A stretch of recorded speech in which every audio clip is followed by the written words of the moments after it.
جی شہباز امان صاحب. جناب، میں عرض کر رہا ہوں کہ ہمارے معاشرے میں بے شمار برائیاں ہیں، جی بالکل. اور ہم آج ایک برائی کو ڈسکس کریں گے جس کو کہتے ہیں چغلی. ہاں، ہمارے معاشرے میں یہ برائی عام طور پہ پائی جاتی ہے. اور سب سے زیادہ جو مولک، ہاں بالکل. اور اس کے بارے میں وہ ایک فرمان ہے نا کہ یہ بستیوں کو جاڑ کے رکھتے ہیں. ہاں. اگر اب دیکھ، مجھے ایک مختصر سے ایک واقعہ آپ مجھے یاد آ رہا ہے، وہ میں سنانا چاہ رہا ہوں کہ پہلے وقتوں میں لوگ امورا جو ہے نا غلام رکھا کرتے تھے، اور ایک نوجوان کپل تھا، اس کے جو ہے انہوں نے ایک غلام خریدا. جب وہ غلام خریدنے گئے تو دونوں امیر گھرانے کی لڑکی تھی، امیر گھرانے کا لڑکا تھا. جب وہ غلام خریدنے گئے نا تو انہوں نے پوچھا جی اس کی کیا قیمت ہے، یہ ہے وہ ہے. پھر انہوں نے کہا جی اس میں خوبی کیا ہے اور خامی کیا ہے. یہ خوبی کہ جو آپ کام کہیں گے وہ کرے گا، اور خامی یہ کہ چگلیاں بہت کرتا ہے. اچھا. چگلی بہت لگاتا ہے.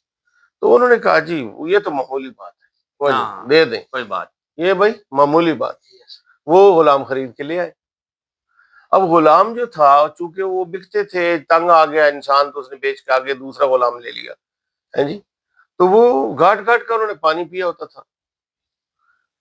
تو ایک دن کیا ہوا کہ میاں بیوی جو نئی نویلی دلہن اور شہزادہ دونوں کی مطلب شادی ہوئی ہے، اور ابھی کچھ ہی دن گزرے ہیں، تو ان کی نا آپس میں انبن ہو گئی. انبن کی وجہ یہ تھی کہ وہ بھی بڑے خاندان کی تھی، وہ بھی بڑے خاندان کا تھا، اور دونوں میں نا ایک کسی بات پہ نا ایسے کلیش شروع ہوا. مجھے انا کا مسئلہ تھا.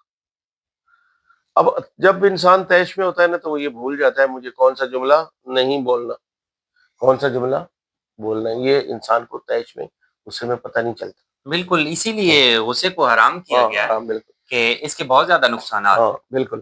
تو غصے میں انسان ایک ایسا مولک لفظ بول جاتا ہے جو حقیقت میں وہ بولتا بھی نہیں اور بولنا چاہتا بھی نہیں، لیکن وہ غصے کے ذریعے نکلتا ہے. جیسے گھڑے میں کچھ ہو نا تو اس کو ہلاتے ہیں تو سب کچھ اس کے اوپر آ جاتا ہے. تو اس طرح غصے میں لڑکی نے کہا، جب تو آپس میں تو میں، اگر میری تجھ سے شادی نہ ہوتی نا میں نے فلاں سے شادی کرنی تھی. تو ادھر نوجوان نے بھی کہا میری بھی تجھ سے شادی نہ ہوئی ہوتی نا میں نے فلاں سے شادی کرنی تھی. کچھ مدت گزری کہ خاندانوں میں شادیاں آ گئیں. ایک شادی پہ وہ گئے ہوئے تھے. اب دونوں میاں بیوی جو ہے نا گھر میں الگ الگ سوتے تھے، کیونکہ وہ ان کے آپس میں تھا، وہ اختلاف تھا.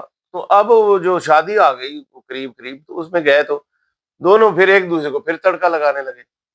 لڑکی اسی لڑکے سے بات کرنے لگی، خاندان کے رشتے دار سے، جس سے اس نے خاوند کو کہا تھا میں تم سے شادی نہیں ہوئی ہوتی میں نے فلاں سے شادی کرنی.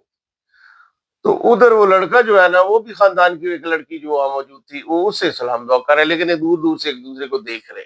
مقصد تھا ایک دوسرے کو تھوڑا سا وہ ایسے تنگ کرنا. اسی اثناء میں نا ان کا وہ جو غلام جو تھا وہ یہ چیزیں نوٹ کر رہا تھا. انہوں نے جب یہ چیز نوٹ کی اس نے بڑا موقع دیکھا کہ اب ان کو مزید پھاڑنا جو ہے نا آپس میں الگ کرنا یہ میں کر سکتا ہوں. اب اس نے اس کے شیطانی ذہن میں کیا اس کے وہ آیا، جو اس کے ذہن میں پلان آیا اب کیا کروں. وہ ایک دن پہلے دن تو اب وہ خاوند کہیں چلا جاتا تھا، بیگم صاحبہ گھر ہوتی. ایک دن تو وہ بیگم صاحب کے پاس آ کے نا بیگم صاحب کیا رونے لگ گیا، میں کہ بی بی کاش میں نے آپ کا نمک نہ کھایا ہوتا، کاش میں پیدا ہی نہ ہوا ہوتا، کاش میں آپ کے گھر ہی نہ آیا ہوتا. بی بی پوچھے ہوا کیا ہے، بول تو صحیح. اچھا وہ روئے جا رہے ہیں، ایکٹنگ کیے جا رہے ہیں، روئے. بی بی آپ کا نمک کھایا، مجھ سے بات برداشت نہیں ہو رہی، میں آپ بات اپنے اندر سے نکالوں کیسے. انہیں کہا چلو تم بولو تو صحیح، خدا کے بندے مجھے پتہ تو چلے. انہیں کہا بی بی فلاں شادی والے دن صاحب جس عورت سے بات نہیں کر رہے تھے، ہاں ہاں میں نے دیکھا. کہا صاحب اس سے شادی کرنا چاہ رہے ہیں، آپ کو طلاق دینا چاہ رہے ہیں. ہائے اللہ، آپ کو طلاق دینا چاہ رہے ہیں. ہائے اللہ، اب میں کیا کروں. انہیں کہا بی بی اب یہ ہے کہ میں نا پہلے ایک جگہ پہ تھا، وہاں بھی ایک واقعہ ایسا ہوا تھا.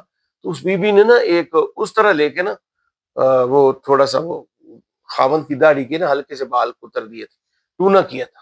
ظاہر ہے وہ سردار لوگ داڑھیاں رکھا کرتے تھے، غلاموں کی داڑھیاں نہیں ہوتی تھی، تو انہیں وہ ٹونا کیا تھا. ہمارے ناظرین کے لیے یہ بات بھی بڑی دلچسپی کی حامل ہے کہ پرانے وقتوں میں جو سردار لوگ ہوتے تھے وہ داڑیاں رکھتے تھے، اور جو غلام ہوتے تھے ان کی داڑھی نہیں ہوتی تھی، یعنی کہ دیکھنے والے کو یہ بات معلوم ہو جاتی تھی کہ فلاں شخص سردار ہے اور فلاں اس کا غلام، غلام ہے. بالکل غلام. تو یہ ایک سرداری کی نشانی. تو خیر اس نے جو ہے اس غلام نے کہا کہ بی بی وہ بی بی کہنے لگی اب میں اس طرح کہاں سے لاؤں، میں تو آج کینچی سے ہی کر دوں گی. انہوں نے کہا بی بی نہیں، کینچی سے نہیں، ہو سکتا ہے کینچی سے ٹونا خراب ہو جائے، کیونکہ میں نے جس کو یہ ٹونا کرتے دیکھا ہے اس نے تو اس طرح استعمال کیا تھا. وہ عورت کہنے لگی اب میں اس طرح کہاں سے لاؤں. انہوں نے کہا بی بی میں جاتا ہوں اس جگہ سے لے آتا ہوں. حالانکہ لا کے اس نے گھر میں رکھا ہوا تھا. اچھا مقصد یہ تھا پہلے سے اس نے رکھا رکھا ہوا ہے. ہوا. ادھر سے سیم اس کو یہ بتا کہ میں مسترا لینے جا رہا ہوں، ساتھ ہی صاحب کے پاس چلا گیا جہاں صاحب کہیں دور گیا ہوا تھا. وہاں جا کے سیم ایکٹنگ، سیم رونا دھونا. تو صاحب پوچھے گلے لگا کے بچے ہوا کیا ہے بات تو بتا. وہ روئے جا رہے انہوں نے کہا بات تو بتا. انہوں نے گلے لگایا، دلاسا دیا. انہوں نے کہا بھائی بتا تو صحیح یار، کون سا پہاڑ گرنے والا ہے، میں ہوں نا، میں سنبھال لوں گا، چلو بتاؤ. انہوں نے کہا سر کاش آپ کا نمک نہ کھایا ہوتا، میں نے آج ایسی مہلک بات سنی آپ کے لیے کہ میں کاش میں پیدا ہی نہ ہوں. اچھا ہوا کیا؟ انہوں نے کہا سر فلاں شادی والے دن آپ نے دیکھا تھا نا، بی بی جس عورت سے بات کر رہی تھی، جس مرد سے بات کر رہی تھی، بی بی اس سے شادی کرنا چاہتی ہے، آپ کی ساری مال و دولت بھی لینا چاہتی ہے. آج آدھی رات کو ادھر اس کو کہا اپنے آدھی رات کو ٹونا کرنا ہے، ہاں اور دن بھی آج کا ہے، کل کو لیٹ نہ ہو جائے. وہ بھی یہی والا دن تھا. ادھر خاوند کو کہہ رہے کہ جی وہ ٹونا آپ نے کرنا ہے اور وہ آدھی رات کو آپ کے کمرے میں آئے گی. خاوند کو بتا رہے کہ جی وہ آپ کو وہ سارا مال ہڑپ کرنا چاہتی ہے، فلاں سے شادی کرنا چاہتی ہے، آج آدھی رات کو آپ کا اس طرح سے گلا کرنا چاہتی ہے. اچھا اب خاوند کے دل میں اس طرح کا خوف بیٹھ گیا، بیوی کے دل میں یہ کہ میرا جو ہے گھر بچ میرا گھر بچ جائے. وہ گھر بچانے کے چکر میں ٹونا کر رہی ہے، اور وہ سمجھ رہا ہے کہ میرا غلام کتنا اچھا اور سچا ہے. اور ایک دن کیا ہوا، اگر رات کو وہ جاگتا رہا اور وہ آئی اور اس نے تو سوچا نا کہ میرا خامن جو ہے اتنا الگ، یہاں تک بات پہنچ چکی ہے. وہ جو قریب آئی نا آدھی رات کو، تو اس نے تو بیچاری نے داڑھی پکڑ کے ہلکے سے بال اس طرح سے کترنے.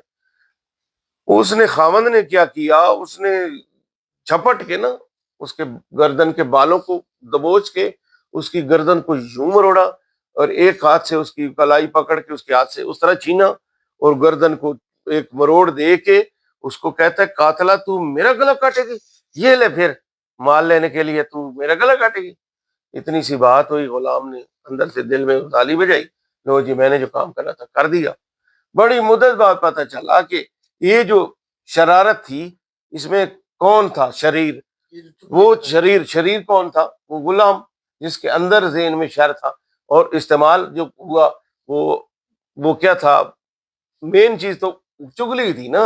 جی جی تو چگلی نے آپ دیکھا کہ گھرا بھرا گھر بستہ گھر اجاڑ گیا. جی ہم اپنے ناظرین کو بتاتے ہیں کہ دیکھیں چغلی ایک ایسا بڑا گناہ ہے کہ اگر وہ ایک غلام بھی کرنے پہ آئے تو وہ اپنے مالکوں کے سر قلم کروا دیتا ہے، وہ ہنستے بستے گھر اجاڑ دیتا ہے. بالکل اور نوجوان بچے جو آج کل یونیورسٹیز میں کالجز میں پڑھ رہے ہیں وہ اس چیز کو کوئی مطلب عیب نہیں سمجھتے، اس چیز کو کوئی برا نہیں سمجھتے.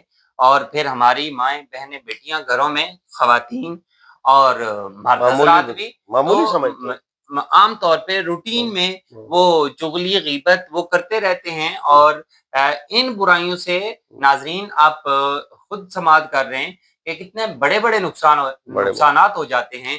تو آئیں ہمارا پوڈ کاسٹ چینل اس کو سبسکرائب کریں، اور اس طرح کے جو تربیتی موضوعات ہیں، تاریخی واقعات ہیں، اسلامی و فکری رہنمائی ہے، اور علم و حکمت کی دانائی کی باتیں ہیں، یہ آپ سنیں اور ان سے سبق بھی حاصل کریں، اپنی نوجوان نسل کی تربیت کریں، اور اس فکر کو محبت کی، خلوص کی، امن کی، چاہت کی، رشتوں کی محبت کی، اس فکر کو ہم دوسروں تک پہنچائیں. اگلے پروگرام تک کے لیے ہم سب کو اجازت دیجیے. اللہ حافظ.